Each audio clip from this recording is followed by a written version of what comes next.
हमारे YouTube channel को subscribe करना और बेल आइकन दबाना ना भूलें ताकि हर वीडियो आप तक सबसे पहले पहुंचे। कोरोना संक्रमण का ग्राफ दरभंगा में काफ़ी भयावह होता जा रहा है। पिछले 24 घंटे की रिपोर्ट में ये बताया गया कि मात्र 6 मरीज़ों का ही कोरोना टेस्टिंग हो सका। आपको बताते चले कि जितने भी संविदा स्वास्थ्यकर्मी हैं वो राज्य स्तरीय हड़ताल पर चले गए, जिसके कारण कोरोना टेस्टिंग की जो व्यवस्था है वो पूरी तरह से चरमरा गई है। जो अस्थायी कर्मचारी हैं वो उन पर ये जिम्मेदारी बढ़ गई है और मात्र उन्हीं के द्वारा टेस्टिंग का ये काम किया जा रहा है, जिसकी वजह से कोरोना टेस्टिंग का ग्राफ बढ़ चुका है। इस बीच पूरे शहर में कोरोना टेस्टिंग का जो दबाव है वो स्वास्थ्य कर्मचारियों पर बढ़ता जा रहा है। रिश्ते की अहमियत और तार उस समय हो गई जब कई जगहों से जिलाधिकारी को ये सूचना मिली कि कोरोना संक्रमित मरीज़ के मरने के बाद उनके शव निस्तारण में जो उनके परिवार के परिजन हैं, अपने हैं, वो काफ़ी जो है वो इससे दूरी बनाते हैं, आनाकानी करते हैं, जिसके कारण जो है वो शव निस्तारण में काफ़ी समस्याएं आ रही थी। इसको लेकर के जिलाधिकारी दरभंगा ने आम लोगों से एक मार्मिक अपील की है कि वो शव निस्तारण परिवार के परिजन ही करें। इसके लिए ज़िला प्रशासन पूर्ण रूप से सहयोग करेगी, जैसा भी सहयोग चाहिए वो सहयोग करेगी। अब आप अंदाज़ा लगा लें कि कोरोना एक महामारी कैसा ख़तरनाक रूप धारण कर लिया है कि इस महामारी में अपने भी पराये हो गए हैं। जो परिजन हैं वो भी शव के निस्तारण से आनाकानी करते हैं, उससे दूरी बनाते हैं। हालांकि मेडिकल साइंस ने स्पष्ट रूप से कह दिया गया है कि सुरक्षा मानकों का ध्यान में रखते हुए शव निस्तारण करने में कहीं कोई कठिनाई नहीं होती है। बावजूद उसके ज्ञान की कमी के कारण शव निस्तारण करने में उन मृतक के जो परिजन हैं वो काफ़ी आनाकानी करने के बाद जिलाधिकारी ने लोगों से मार्मिक अपील की है। Bureau report, Hindi TV 24। 19 जुलाई 2020 को जिला परिषद सदस्य जमाल अतहर रूमी जो बिरदीपुर निवासी हैं, उनके दफन होने की एक वीडियो हिंदी टीवी 24 को उपलब्ध हुई है। जो तस्वीरों में आप देख रहे हैं कि अस्पताल प्रशासन के द्वारा उनको दफन करने की व्यवस्था की जा रही है, किस तरीके से दफनाया जा रहा है। अपने दर्शकों को बताते चले कि राजद के जिला उपाध्यक्ष जमाल अतहर रूमी काफ़ी मिलनसार व्यक्तित्व थे और बिरदीपुर के निवासी थे। उनके व्यक्तित्व की चर्चा पूरे ज़िला में चल रही है और डीएमसीएच पर एक आरोप लगा है कि डीएमसीएच की लापरवाही की वजह से उनकी मौत हुई है, बल्कि बहुत सारे सामाजिक संगठनों ने डीएमसीएच पर उनकी हत्या का आरोप भी लगाया है कि डॉक्टर्स के लापरवाही की वजह से उनकी हत्या की गई है, बल्कि वो अपनी मौत नहीं मरे हैं। इस बीच ऑल इंडिया मुस्लिम बेदारी कारवां के राष्ट्रीय अध्यक्ष नज़र आलम ने ज़िलाधिकारी से अपील की है कि जो जांच कमेटी बनाई गई है वो निष्पक्ष जांच करे। अगर निष्पक्ष जांच होता है तब तो ठीक है, नहीं तो बेदारी कारवां इस निष्पक्ष जांच को लेकर के एक उग्र आंदोलन चरणबद्ध करेगी। सूत्रों से ये जानकारी प्राप्त हो रही है कि दिनांक 22 जुलाई को राजद के राष्ट्रीय उपाध्यक्ष तेजस्वी यादव और बारी सिद्दीकी बिरदीपुर आ रहे हैं, मृतक के परिजनों से मिलेंगे और पूरी घटनाक्रम की जानकारी लेने के बाद आगे की रणनीति तय करेंगे। इस बीच बताते चले कि जमाल अतहर रूमी के इस घटनाक्रम पर ज़िले की तमाम राजनीतिक पार्टियां ने संज्ञान लिया है और ज़िला प्रशासन से अपील की है कि इस घटना की उच्च स्तरीय और निष्पक्ष जांच की जाए ताकि दूध का दूध पानी का पानी हो सके। डीएमसीएच पर लगातार ऐसे आरोप लग रहे हैं कि लापरवाही के कारण लोगों की मौत हो रही है। इस बीच कांग्रेस के बड़े लीडर डॉक्टर शकील अहमद जो मधुबनी से कई मरतबा चुनाव लड़ चुके हैं, उन्होंने भी जो है जमाल अतहर रूमी पर अपनी एक प्रतिक्रिया जाहिर की है। Bureau report, Hindi TV 24। साहब का निधन बहुत ही मर्माहत करने वाला है और सबसे दुख की बात यह है कि जो हम लोगों की जानकारी है डीएमसीएच हॉस्पिटल में लापरवाही के कारण डॉक्टरों के उनकी मृत्यु हुई है, जिसकी जानकारी हम लोगों को मिली है। जैसी ये एक क्रिमिनल नेग्लिजेंस है आपराधिक लापरवाही है हम लोगों की नजर में। और हम उम्मीद करते हैं कि जो भी कमेटी जांच की बनी है वो निष्पक्ष जांच करेगी और जो भी इस क्रिमिनल नेग्लिजेंस आपराधिक लापरवाही के लिए जिम्मेदार होंगे उनको उसकी सजा मिलेगी। और उससे भी एक और बड़ी दुख की बात जो हम लोगों को जानकारी मिली है कि रूमी साहब के निधन के बाद उनके परिवार के सदस्यों के साथ भी अस्पताल में मारपीट की गई। ये भी एक बहुत ही निंदा का विषय है और स्वाभाविक रूप से हम उम्मीद करते हैं कि जांच समिति अपने निष्पक्ष रिपोर्ट देगी और दोषियों के खिलाफ सख्त से सख्त कार्रवाई होगी। Dental and cosmetic care Darbhanga Mithilanchal का एकमात्र क्लिनिक जहां आप अपने मुख एवं दंत रोग के अलावा एस्थेटिक ट्रीटमेंट, फेस, बाल, स्किन एवं ब्यूटी का आधुनिक मशीन द्वारा इलाज किया जाता है। यहां के डॉक्टर नवा इमाम जिन्हें हेल्थ केयर अवार्ड 2020 से सम्मानित भी किया गया है और साथ ही साथ दरभंगा के एकमात्र डेंटल, फेशियल, एस्थेटिक एवं लेजर सर्जन हैं जिन्होंने बहुत ही कम समय में अपना एक ऊंचा मकाम हासिल किया है। अगर आप खूबसूरत दिखना चाहते हैं तो आपके लिए एस्थेटिक ट्रीटमेंट वरदान साबित होगा।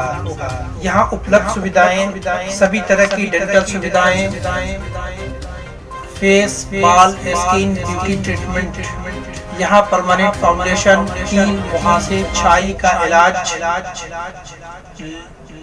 अनचाहे बालों को लेजर द्वारा हटाना, स्किन पॉलिशिंग, PRP थेरेपी, गंजापन का इलाज और भी बहुत सारी सुविधाएं उपलब्ध हैं।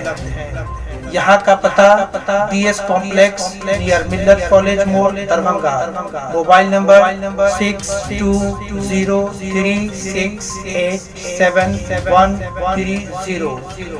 आप ऑनलाइन अपॉइंटमेंट भी ले सकते हैं। उसके लिए www.dentalcosmeticcare.in पर विजिट कर सकते हैं।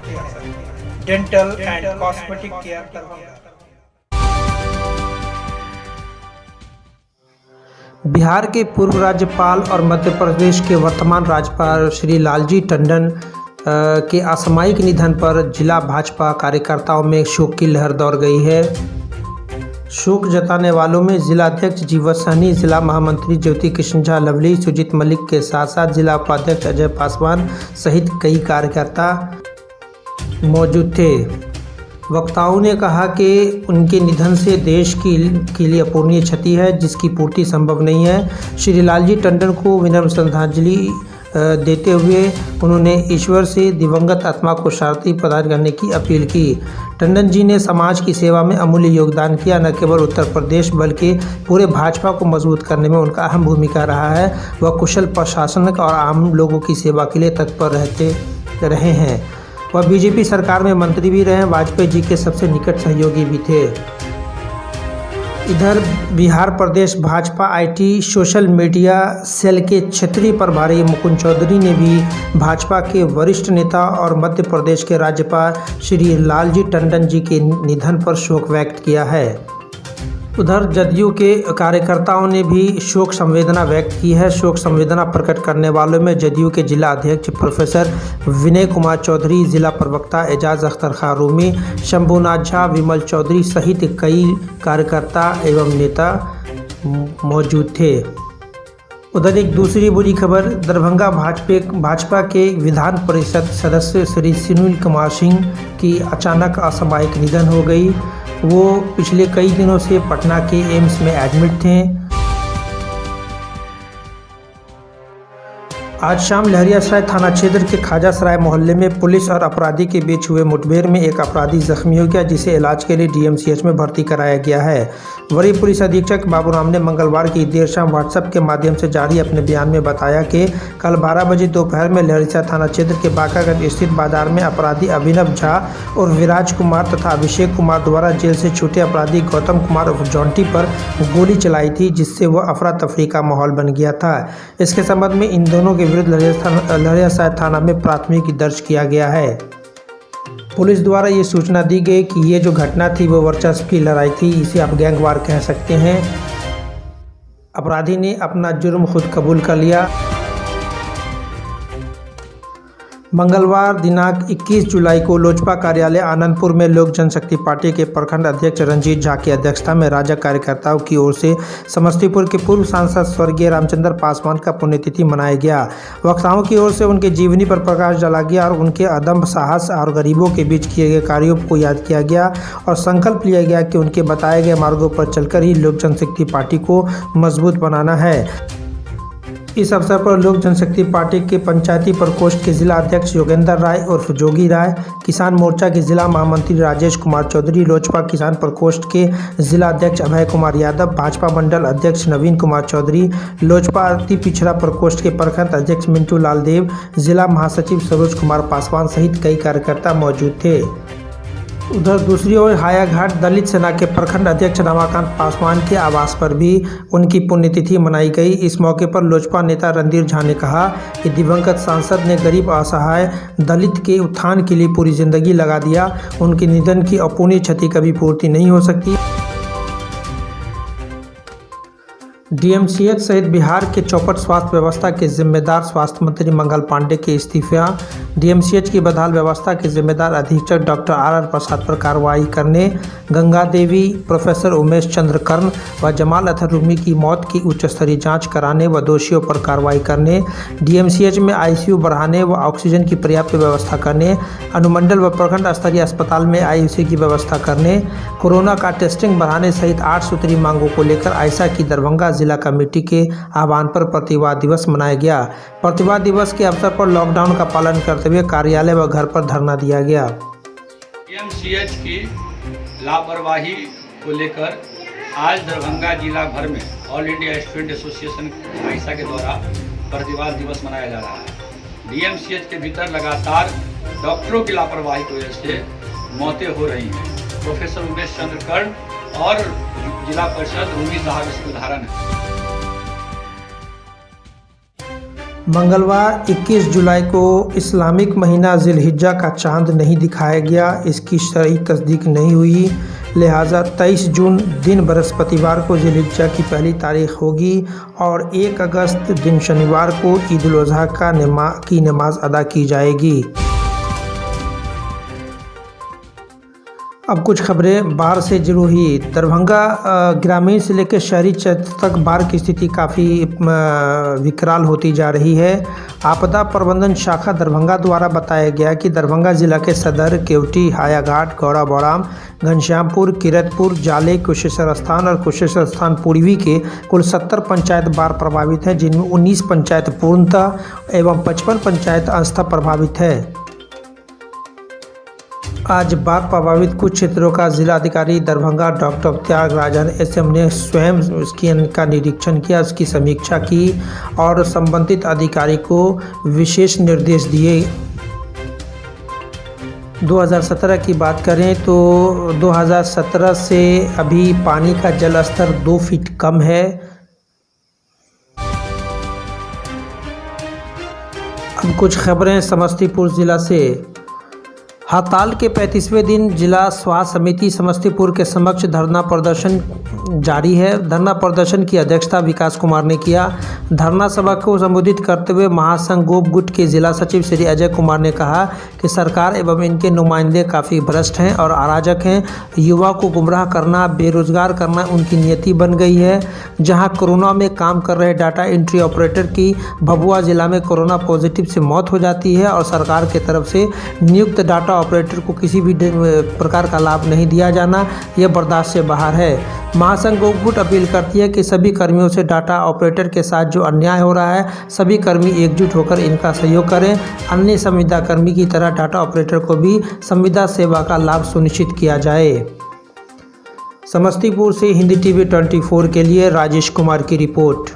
हम लोग यहाँ 35 दिन से हड़ताल पर बैठे हुए हैं और न कि यहाँ के कोई प्रशासन, स्वास्थ्य प्रशासन हो या जिला प्रशासन हो, हमारी मांगों पर कोई ध्यान नहीं दे रहे हैं। जबकि हम लोग 2013 में टंकन परीक्षा दे के स्वास्थ्य समिति और जिला समाहरणालय से हम लोग का चयन करके हम लोग अपने अपने संस्थान में भेजा गया था और हम लोग सभी कोई 7 साल से यहाँ काम कर रहे हैं। अभी जैसे कोरोना जैसी बीमारी चल रही है जिसमें हम लोगों ने अपनी जान की परवाह किए बिना दिन रात एक करके सभी भाई किसी भाई को स्टेशन में भेजा गया, आइसोलेशन में भेजा गया, जबकि ये हम लोगों का काम नहीं था। लेकिन फिर भी सरकार के लिए हम लोगों ने इतना सारा काम किया। लेकिन सरकार हम लोगों के साथ शोषण का काम शुरू से करते आ रही थी और इस बार तो उन्होंने नई एजेंसी के माध्यम से हम लोग को हटाने की साजिश रची है और उर्मिला इंटरनेशनल कंपनी को लाया गया, जिन्होंने अपना एक नया प्रक्रिया निकाला कि आप लोग को एग्ज़ाम देना पड़ेगा, रोस्टर लगाना पड़ेगा। ये सारा नियम लगा के वो हम लोगों को हटाना चाहती है और ये जिला स्वास्थ्य समिति की सोची समझी साजिश है कि इन लोगों से पैसा कमाने के लिए पूरा ये सब किया जाए। क्या मांग है आपका? हमारा मांग है कि हम लोग इतने सालों से काम कर रहे हैं, इसलिए सरकार से यही मांग करते हैं कि हम लोग का बिना किसी शर्त के जिला स्वास्थ्य समिति या राज्य स्वास्थ्य समिति में समायोजन किया जा सके ताकि भविष्य में ऐसी गलती ना हो।